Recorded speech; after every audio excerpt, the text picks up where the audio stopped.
अर्थमंत्री निर्मला सीतारामन यांनी सादर केलेला अर्थसंकल्प हा शेतकऱ्यांच्या दृष्टीने अत्यंत निराशाजनक आहे। एकूणच सरकारच्या शेती क्षेत्राच्या संदर्भातला आर्थिक धोरणाचा परिणाम म्हणून सातत्याने शेतकऱ्यांच्या आत्महत्या वाढत चाललेल्या आहेत। त्याच्यावर उपाययोजना करून त्या आत्महत्या कमी करण्यासाठी थांबवण्यासाठी काहीतरी धोरणं राबवतील, काही योजना राबवतील असं अपेक्षा होती, परंतु ह्या अपेक्षा फोल ठरलेल्या आहेत। एकूण अर्थमंत्र्यांनीच दिलेल्या माहितीप्रमाणे कृषी क्षेत्राचा आर्थिक वृद्धीचा दर आहे तो 4.7% घसरण होऊन 3.3% खाली आलेला आहे आणि म्हणून आत्महत्या वाढत आहेत। एकूण बजेटमध्ये तरतूद आहे फक्त 3.15% इतकी।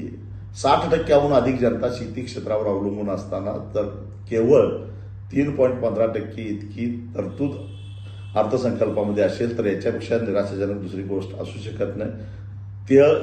तेलबिया आणि डाळ यांच्यासाठी स्वयंपूर्णतेवर भर देणार असं अर्थमंत्री एका बाजूला म्हणतात आणि आमचे वाणिज्य मंत्री भरमसाठ पाम तेल आयात करण्यासाठी परवानगी देतात, आयात शुल्क कमी करतात, तांदळाच्या निर्यातीवर बंदी घालतात, साखरेच्या निर्यातीवर बंदी घालतात, कांद्याच्या निर्यातीवर बंदी घालतात, कापूस आयात करतात।